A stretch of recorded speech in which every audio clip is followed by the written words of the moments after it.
Mondays for the Tuesday, Wednesday shows, but you're pinch hitting here because our friend David Bach, who would normally be here, is taking a pass today. He's feeling a little bit under the weather, so hopefully we'll see David back soon. Yeah, and I have very little. This is my catch-up week, so for once, I'm like, yeah, I'm not doing anything. Let's do this. Sure. Go hang out with all of our friends. Are you kidding me? Yes. Who's here with us, by the way? Say hi if you are joining us and from where you are joining us. I am from somewhere not the Grown Up Kitchen here. Kevin is in Mexico. Yes. I bet our audience can have one guess as to where I am because I talk about it obsessively every show for the last month, right? Yeah. 876,000 times. A bajillion times. Yes. Right. So we'll give them a few minutes to guess. Where am I? Now I know how Bobby felt when I kept going, I'm in Vermont. I'm in Vermont. I'm in Vermont. I'm in Vermont. No. When you were in Palm Springs, that was when it was like a thing. Remember? Well, you know what's funny about that is the fact that in Palm Springs, I never got attached to Palm Springs, but I got to tell you, based on all the crap that I have in my house, we drank the Vermont Kool-Aid. We totally drank Vermont Kool-Aid. How so? What does that mean? It means that I love everything Vermont. I love everything. It's so cold. Bobby's got to be in Bavaria. Dylan's here with us. Yes. Yeah, because that's really available to us during COVID, Dylan, right? Yes. That's definitely where I would go during COVID. I talked about Bavaria nonstop, Bobby, after I went to Bavaria. So I know that. I remember that. Yeah. So you got to be in Bavaria. You must be. All right. I think Vermont is very cold. Man, not in the summer. It was great. Stowe in the summer. Right. You were there in the summer. I forgot. Was so fantastic. But I would go in the winter. I would go to that ski hill, the Stowe ski hills. Oh my God, those are beautiful. They are. Beautiful. And I do like Stowe. So she's like, whatever, better you than me. But Bobby wants to be someplace warm, play golf, someplace warm. Yes. Okay. Stay tuned for the show. It will be revealed. Oh. Are we going to do the show? Are we doing a show? Oh, we're not just here hanging out. Oh, we're doing a show. I didn't know we were doing a show. We're going to do we're going to tape 2 up. We're going to record. Joe always makes fun of me because I say tape. We're going to record 2 episodes of Money with Friends. Yes. Should I go on Twitter and tweet that we're going live? Sure. Oh, I should do that too. Let's do that just briefly here. This is the exciting thing about being here early, guys. You get to watch us do all this behind the scenes stuff.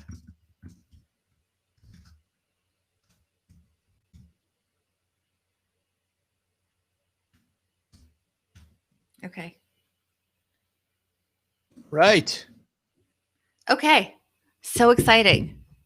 I have not been doing a lot of social media because I was in transition coming to the new place that I'm at. So I can't believe no one in our audience has guessed where I am because I talk about it obsessively.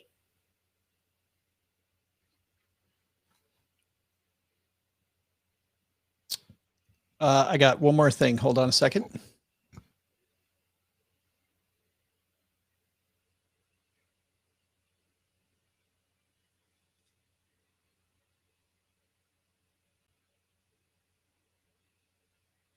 Okay, good. I got it. And I think, Bobby, I'm ready. I love Palm Springs, Aaron. Thank you. That's a good guess. It's not, but that would be a good guess because my dad actually lives in Palm Springs. So we're big fans of Palm Springs here.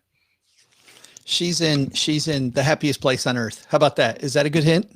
That's a very good hint. Yes. Yes. All right. Let me hit record. This is for tomorrow. This is December 22nd. All right. On this episode of Money with Friends, are the checks in the mail yet?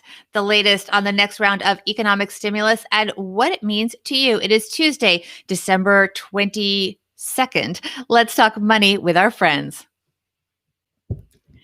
Welcome to the Money with Friends podcast. I am certified financial planner, Bobby Rebell, host of the Financial Grown Up podcast, coming to you from sunny Kissimmee, Florida.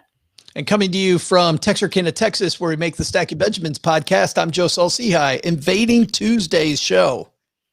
Here on Money with Friends, we talk about the latest personal finance headlines. We add in the insights and wisdom of our fantastic cast of thought leaders. We mix in some questions and comments from our money friends, and we leave you with a takeaway to make it your own. Today's show is brought to you by Tiller Money, the most flexible way to take control of your financial life in the year ahead. Only Tiller Money automatically updates spreadsheets with all your daily finances. Track your accounts in one place. Always know where your money goes. Confidently plan your financial future. That's tillerhq.com/MWF to check it out.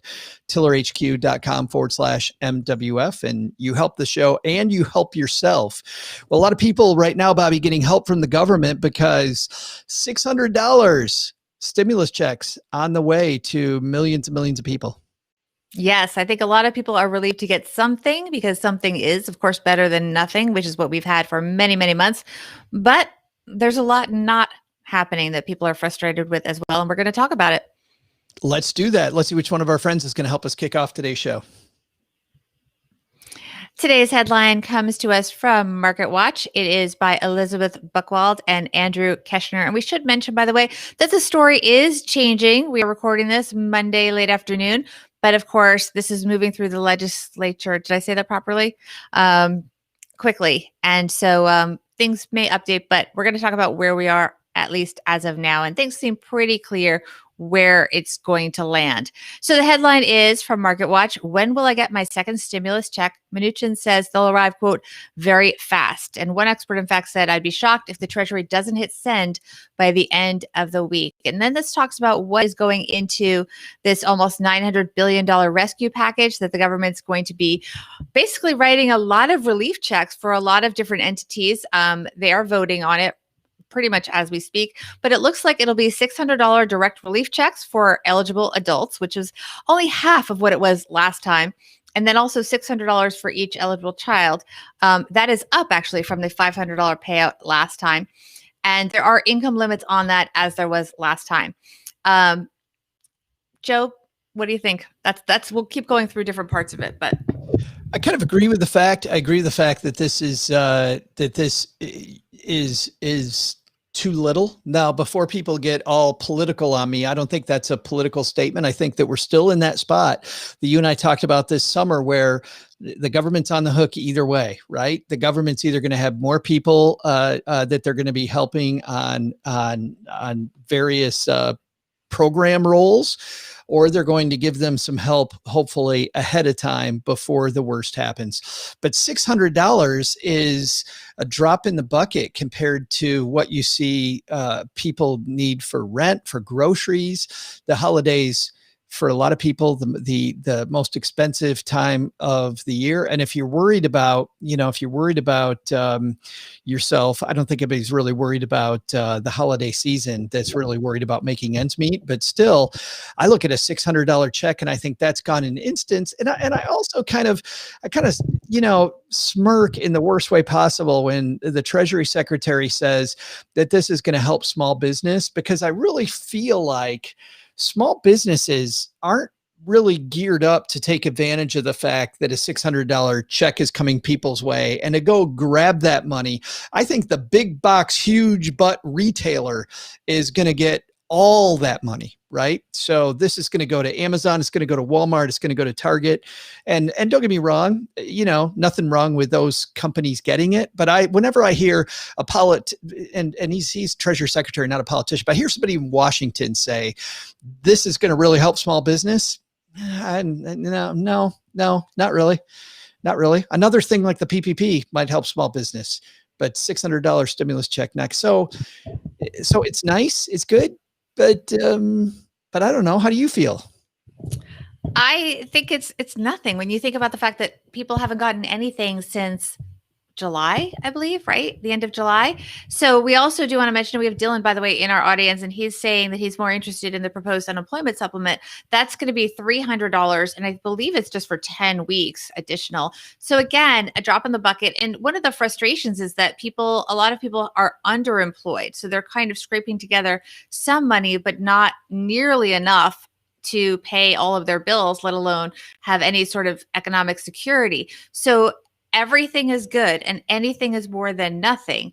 But I think the $300, which is half what it was, is also not being that well received. Again, although better than nothing. Um, it's tough. It's tough, but that's what people are really interested in, because the unemployment situation for the people that have been hard hit really seems endless, because it's I want to get this correctly, systemic, meaning it's Yeah. the industry that is really underwater. So if you work for an industry that is not coming back anytime soon, and many industries are not coming back for 6 months to a year at least, and we don't know what they'll look like at that time, you have a very long time horizon. And if you are maybe retraining to do something else, that's great. But again, that doesn't happen overnight. So $300 is really not that much, especially because sometimes people don't qualify for it.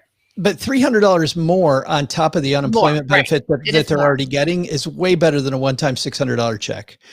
Way better than a one-time check. So that piece, I think I'm with Dylan that that's better, but to your point, also maybe not enough. By the way, for people that are wondering if they're eligible or not, it looks like it's coming down the same way that it was the first time. So if you got a check before, you're getting one. If you did not get a check before, you're not getting one. Should be very similar number of people. 13.5 million adult dependents won't be eligible as well, according to estimates from the Census Bureau. So, and it's in the same calendar year, but people should just be aware that the way that they took the numbers last time was it was from your most recent tax return. So some people had their tax return from 2018, I guess it would be, rather than 2019. Sure. Yeah. Right. So, maybe if you, well, I guess these will come out. It'll be based on the 2021 that you filed. So you may or may not be eligible depending on how you did. That's a good point. So you should a little different there. You should do some planning if it's advantageous for you to wait to file your taxes. If maybe your income was higher in 2020 for some reason, you should wait. And if your income was lower, maybe you should file it right away so that if you now are eligible and you were not before because your income went down, which makes much more sense. So just pay attention to those important dates, the tax filing, and make sure that you give yourself the best shot at the most money. I think there's definitely an order of operations to this too, Bobby, about what you do with this money. I think the first thing to do is to make sure that you can make minimum payments to any debt that you have. So to put it in a spot, don't put a bunch of money to, especially if you're not sure where your income's going to come from for the next several months, don't use it to pay off a big bill. Use it so that you continue for as long as possible, are able to pay that bill for the next 3 or 4 months, if possible.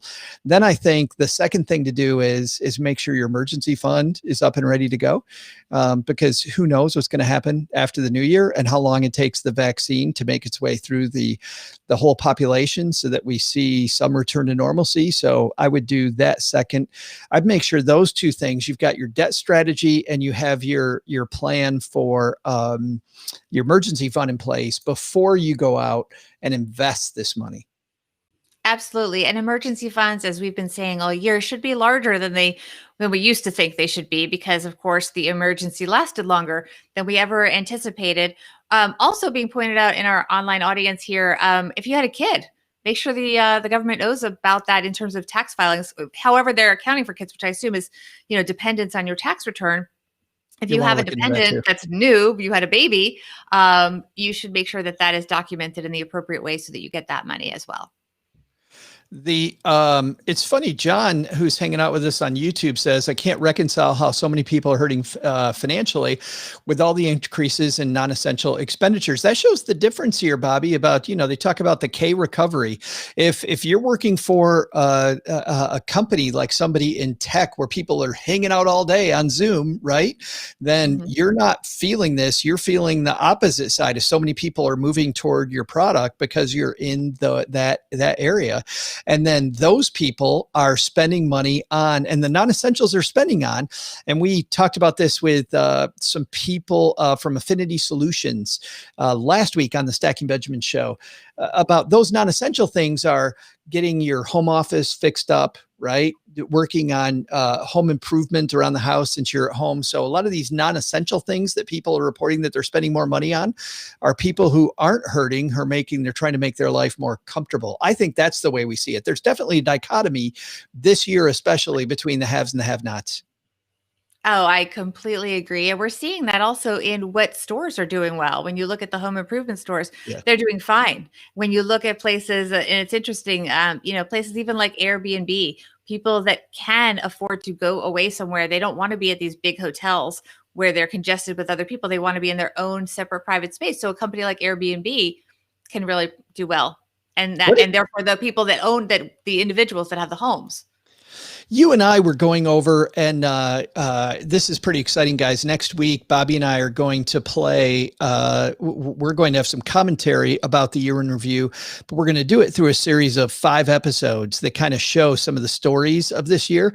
And before we hit record on today's show, we were talking about that. Speaking of Airbnb, what a change that was, wasn't it? That there was a time when we thought all these people were struggling to stay alive, these hosts struggling to stay alive, and now Airbnb, IPO through the roof, people doing great because everybody wants to stay in an Airbnb and not in a hotel. Yeah, people want to have their own private space because it's considered safer. And I think that trend will continue to a large degree. I think that some people got on board with Airbnb right away, but a lot of people were resistant to the whole idea of kind of staying in a private home. And I think we're over that. Sure. No, I totally agree. In just a moment, Bobby and I are going to have our takeaways from today's discussion about the stimulus checks that are on the way. But first, when you get your stimulus check, you want to make sure that you take care of that. And to take care of that, you need to know what your budget is. Instead of using an app, I like using spreadsheets because I can keep the parts of the app that I like, get rid of the pieces that I don't. Tiller Money has a bunch of different templates that you can start with, so you don't have to create your own spreadsheet if you're not a spreadsheet nerd. And then all of your transactions automatically feed into your spreadsheet, so you don't have to go redo it every day. You press one button and it works on its own. You can start your free trial, see the most flexible way to take control of your financial life in the year ahead by heading to tillerhq.com/MWF. That's tillerhq.com/MWF. I know at the beginning of the year too, by the way, for people that are interested in creating spreadsheets, Tiller's doing a big challenge with their community. So while you're there, look into the Tiller community if you're a spreadsheet nerd, because big challenge to help people get their budgets together. That was fun last year, and they're going to redo it again this year. So it should be a great time. Bobby, what's our takeaway from today's discussion? Joe, I think once this is set in stone and we know exactly what's going on, take the time to read this directly so that you know what's in it for you. Don't just read the headlines on the various news reports. Make sure you go really to the primary document and make sure that you take advantage of anything that makes sense for your personal situation, and make sure you don't do anything that is not. Like I said, we didn't go through the whole bill, but there may be things that look like they're good on the surface, like being able to, in the past one, you could access your 401k. That may not be the best thing for you. So don't assume just because you can, you should, but make sure you take advantage of everything that you are eligible for. Yeah, I definitely think that when it comes to $600, we tend to let that slip through our fingertips, Bobby. And I think in a year like this year, that's been so bad for so many people, making sure it doesn't slip through your fingertips is really important this year. So think about, where is this money best used, and do the right thing. I feel like when it comes to these type of decisions, these are the ones people really mess up and don't get ahead. When this could be the turning point for somebody. And I hope that it is. Because you feel it's free money. You totally do. I think as a tax-paying citizen and someone that these things are not in your control, I would consider it earned money in that sense, that you're a citizen, you pay your taxes, and this is how we help each other as a society. So don't consider it free money. Consider it money earned just like any other money, and treat it just as carefully. And you know what? You had to go through all the BS of this year, so you earned it that way too. Very well said, Joe. Bobby, people can help us make the last few episodes this year of the show. Where do people go to do that? Absolutely follow us on Instagram at Money Friends Pods. You can be part of our quizzes and polls, but be part of the live recordings by coming to and subscribing to our YouTube channel. Just go to YouTube, search for Money with Friends, and you can be part of our community. If there were ever a time that people were thinking about food delivery, it's 2020. And also with a lot of people being off work and maybe not wanting to go to the grocery store, food delivery through the roof. We're going to talk about a piece Bobby found from the Wall Street Journal, food delivery fees, how to avoid the $18 burger. That's an $18 burger sounds awesome right now. Well, this is an $18 burger that really costs $8 if you were actually in the restaurant. Right. That's the key. That's the hook. I mean, there are fancy places where the $18 burger is really an $18 burger, but it shouldn't be an $8 burger that costs you $18 to get. It's $2 at home. It's $8 at the restaurant. It's $18 with DoorDash. That's on tomorrow's Money with Friends. Bye-bye. We're nailing it. 16 minutes with great audience participation. Great audience. Yes. Yeah. I don't think we should run for Congress. No. Oh my God, no. I would be the worst politician ever. I would be horrible. I feel like it's my way or the highway. I'm out of here. Yes. Yes. And I speak my mind way too much. Pay me enough to stay. Goodbye. I feel very lucky. People on my team are like, yeah, you shouldn't phrase it that way, Joe. You should not phrase it that way. So I would be in trouble. All right. We ready to just roll into the second By the way, one? I'm having trouble with the microphone, just so everyone knows. I have this, we're in this rental house here in Florida. And so I have this little tiny bureau that I'm trying to fit all these things on. And there's really no room for the microphone. So I was going to say something because you're hearing this whenever you do that. Okay, so I shouldn't do that. I'll just lean in, but that's why I'm leaning in. I'm having trouble balancing it. All right, I'm going to leave it like that. I was going to mention it. Hey, hold on while we're between these. Come in. Hey, wait a minute. There's some dude at the door that's home. Hey, I got to go for just a second. I'll be right back. Okay. I'll just hang out with everybody then. So Dylan, one term state, whatever. You know, I've never understood again why people, you probably can't hear me now. Oh no. Joe went bye-bye. Yikes. Oh no. Hi, Jason. I don't know if you guys can hear me, see me. Let me try again. Camera went off. Try again. Try.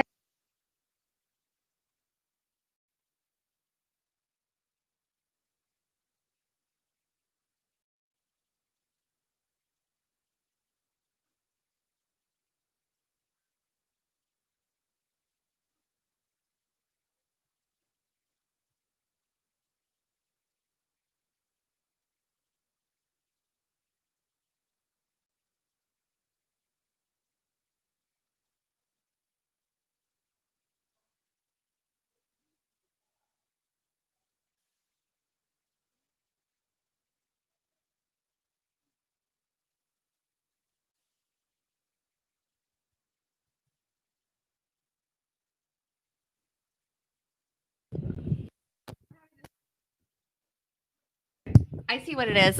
Da da da. Now you can hear me, I think, right? I hope. Still muted. Okay, one more time. Try one more thing. Can you guys hear me now? One more time. Audio input. Okay, yay. Good. Okay. And watch, Joe will be back and be like, oh, hi. And he'll have no idea. Like, my microphone fell, the wire came out, everything went flying. Like, literally everything is like teetering on this tiny bureau. And I'm in this like child's princess room. I'll show you guys. Ready? I'm going to show you guys this big room. Maybe, if it works. There. I don't know if it's working. But anyway. Okay, good. Anyway, I'm a little overtired, you can see, because we got here late last night, but great. And it's warm. We did not use Airbnb. We tried, but we're in a development where you went through like a rental company. So this is owned by somebody that rents it out through a rental company, but it's not tied to Airbnb. So Oh my Joe, goodness. meanwhile, Joe missed all the excitement. My microphone fell and all the wires came out of my computer. So then the camera went black and everybody helped me get back on though. That's the good news. And it's like it never happened. Now that Joe's back, you would never know there was like this whole technical disaster. It's like when we first started. Every time there was a technical disaster. Oh no, I have my own fun. We have painters working here, and the painter came and said, "There's somebody at the front door. There's somebody at the front door who has some steaks and chicken for you." And I'm like, "Well, what the heck's that about?" But it turned out he didn't have steaks and chicken, Bobby. He was a steak and chicken salesman wanting to go through his spiel with me. Okay. Did you buy any? I said I can't do it now. I said I've got my friend Bobby and my online friends. Don't you know what's going on? Don't you know who I am? How can you not? Why are you not watching me live right now?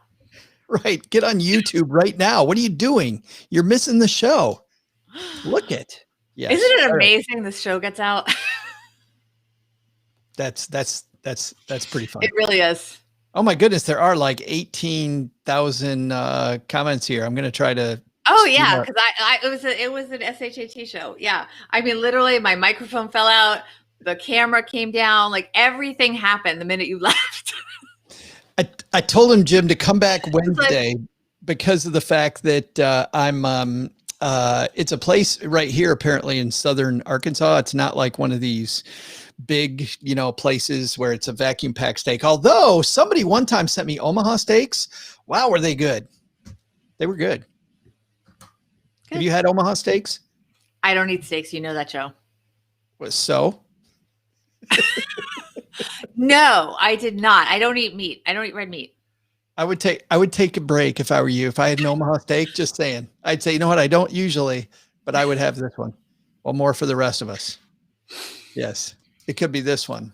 Yeah, if they were steak knives. Absolutely. All right, guys, we're going to record an episode.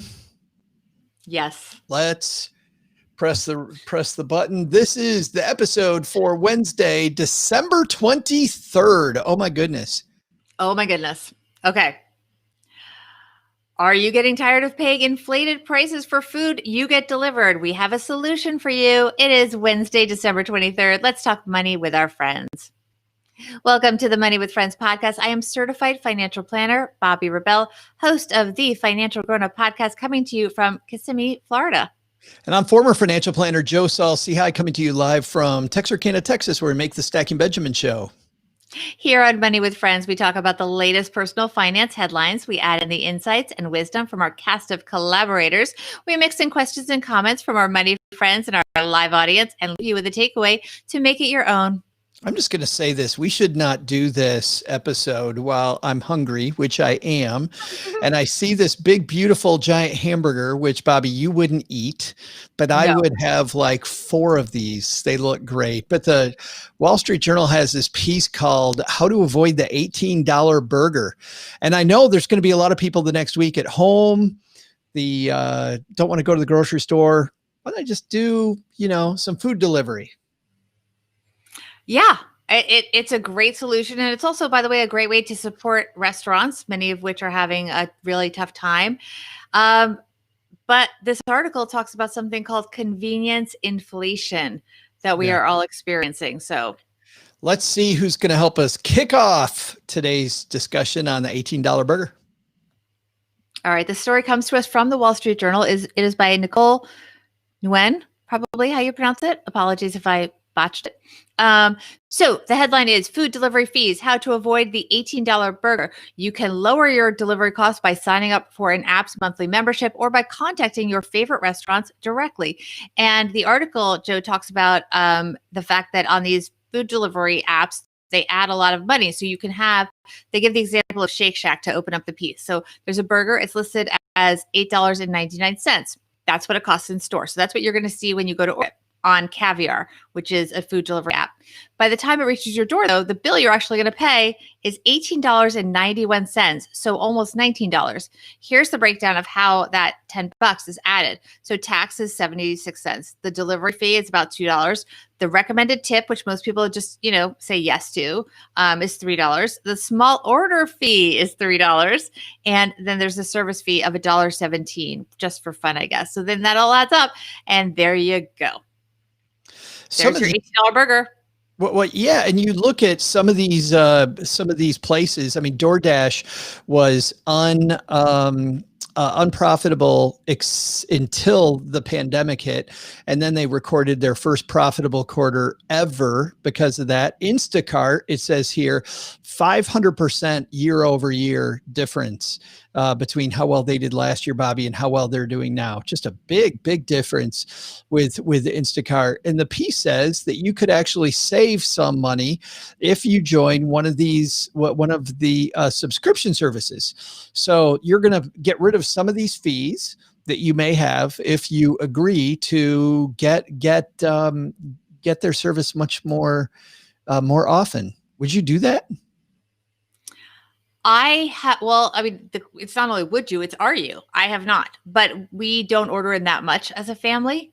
And when we do, we already, and this is one of the tips, so we're skipping ahead to one of the pro tips. When we do order in, we try to order directly from the restaurant when we can, because we know that the restaurants lose about 30%. And, I'm in New York most of the time, and those restaurants are having a horrible time. So anything that we can do to give them that 30% that they're paying to these deliveries. And also most of the restaurants will give you about 10% off just by ordering from them directly. So we tend to do that when we do order in. So I have not joined those very deliberately, but I think that if we were to order from them, I would absolutely, because they go through the math on the different services, and very often it's, 1, 2, or 3 times it will pay for itself. Yeah, it's funny, and that's also why, and I love the idea of going right to the restaurant, because part of the reason why I don't know a time that I actually used DoorDash or Uber Eats. And it's always because of the markup. Like I see these markups and I think I could just run out and get it. I could go get it myself. Like I don't need it brought to my door when it's going to take an $8 thing and make it $18.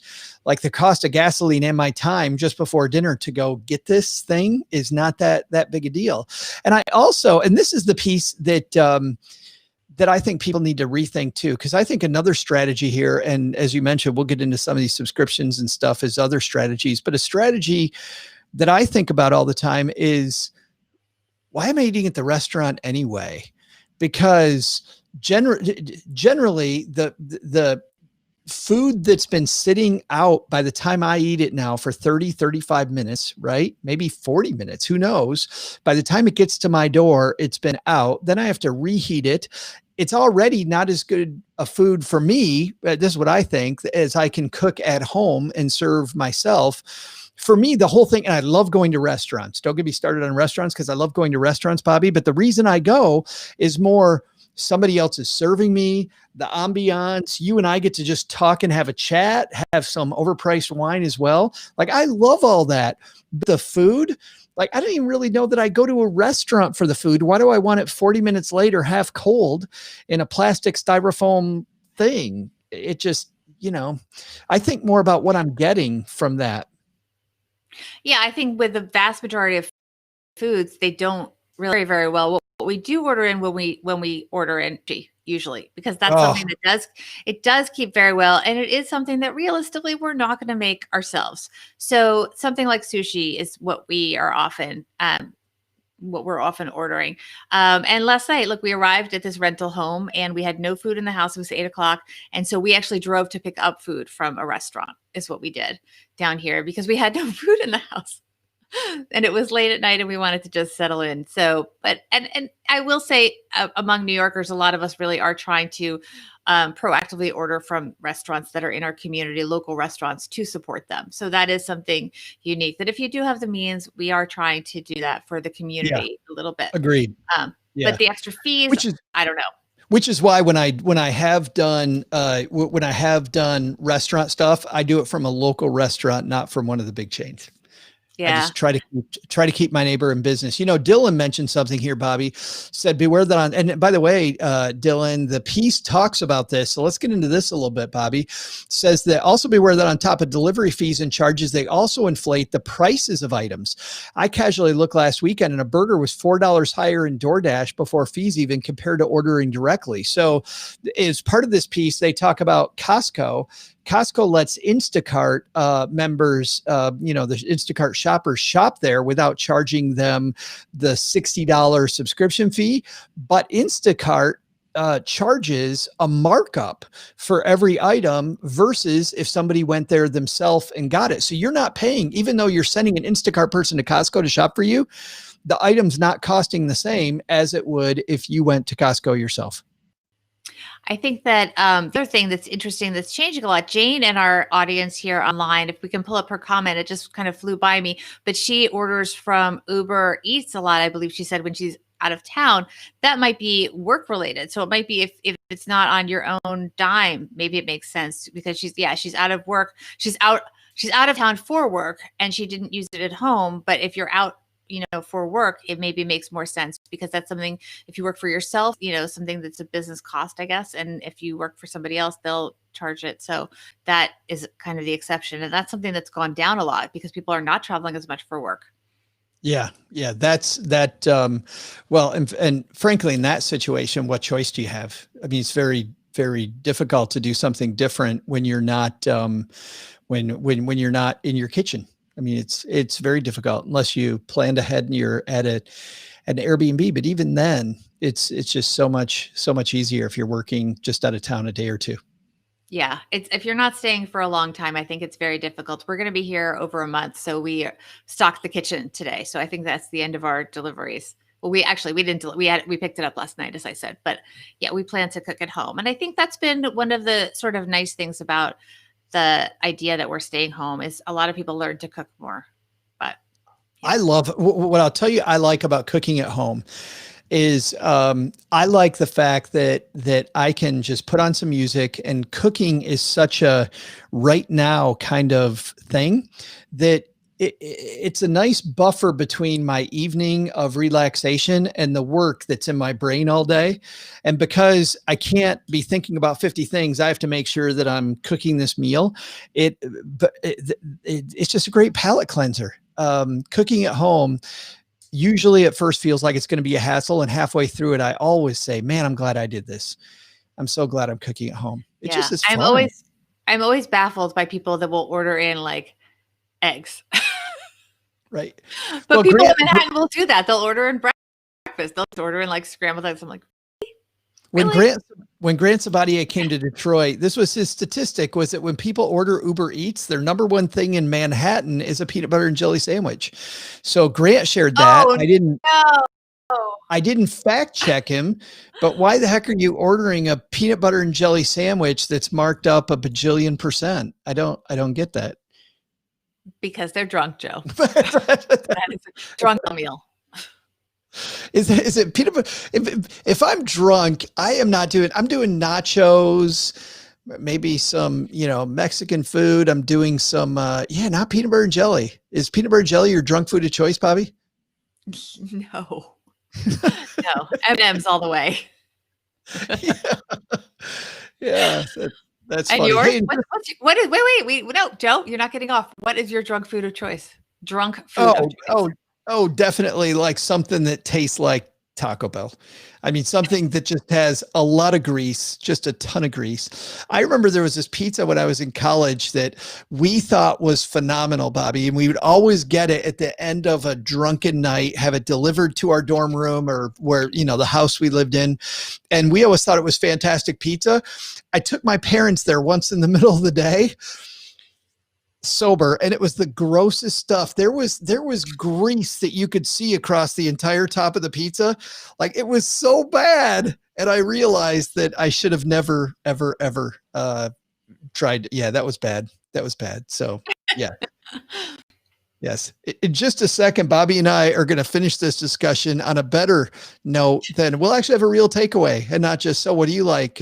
What do you like when you're drunk? But first want to say, and this is, by the way, the best segue maybe we've had ever.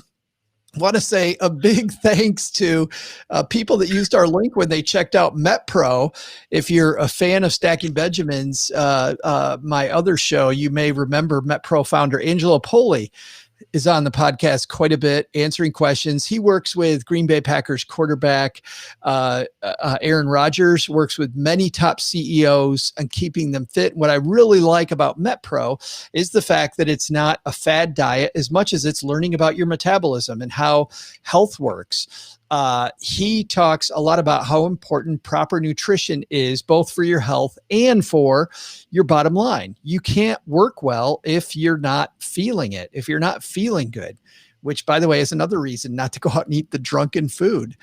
The team at MetPros helped thousands of individuals transform their bodies by hacking their metabolism.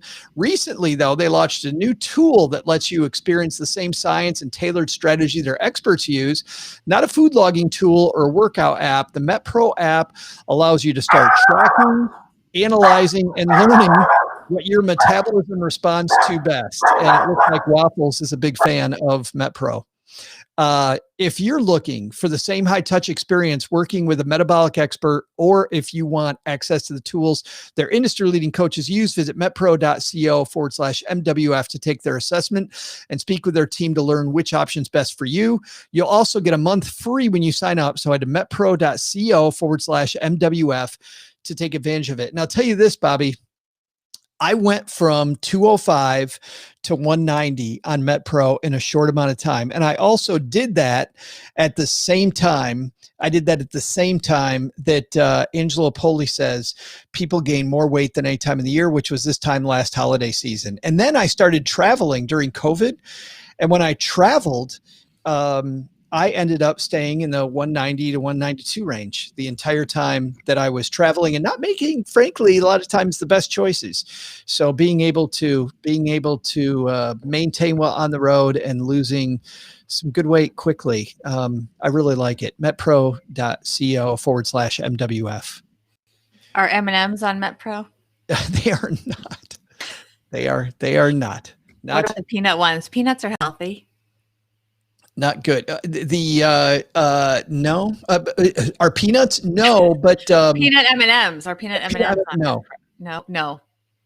Even if you get rid of the chocolate, it depends on what part of the program you're in. Sometimes the answer actually is sometimes, because there's times when it's high clean carbs and there's other times when it's no carbs. And you're going back and forth based on your metabolism on where you're at. Right now, I'm in a point, by the way, where they're having me eat a lot of clean carbs. And so I'm gaining a little weight, but then what they do is then they drop the carbs and my workout regime changes, and you lose weight so fast during that time. So good stuff. All right. I think I'm going to have to bite the bullet and do it soon. All right. You're inspiring me, Joe. What's your takeaway here, Bobby, from our discussion about all this health food, the greasy burger? I think like everything, it's a cost benefit thing. It's definitely, look, if you want to order delivery and you understand the math, then and you can afford it, you could do it. But, don't forget, you can also go and do contact-free pickup, which I think is going to be faster. You'll get the food faster. And if you do subscriptions, you should choose one or two at most and concentrate all of your orders in those specific companies. So that, don't subscribe to all 6 of them. Just pick like one or two. And by the way, the link to this article, if you want to go through all of the options, is going to be on moneywithfriendspodcast.com. Go to the date that this originally came out, which is the 23rd of December, 2020. And you'll see a link there. You can also find a link on our YouTube page. Yeah. I think that's fantastic. I think my takeaway when it comes down to it, I think that, just consider whether you want to, what the cost is. I can't think of 5 years ago wanting anything to do with the thing like DoorDash or Uber Eats. And now it's the hottest thing ever. And so many people do it so often. And I feel like we don't think about the cost benefit, right? I think we just think about what the benefit is. And I want the food right now. I don't want to cook it myself. What's an extra $10? I think you really got to weigh all those things. And even all the degrees that we talked about, by the way, Bobby, about maybe going to pick it up yourself, right? Working with a local restaurant, having the local restaurant deliver it instead of DoorDash deliver it. I think there's even lots of middle ground versus this. I just think we do things in the least cost effective way often. Yeah. And I think you made a great point when you talk about what it tastes like when it gets to you. So if you're going to deliver, think about things. I mean, my example was sushi, but think about things that you wouldn't make yourself and that will keep well and will be good when you get them. You don't want to order something that's going to kind of not really taste that great when you're microwaving it. It's just not worth it. Better go to the supermarket, get organized. I don't know.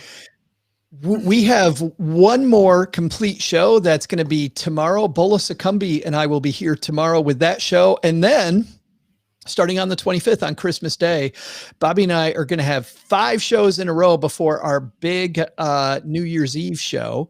5 shows in a row where we look at 2020 and the events of 2020.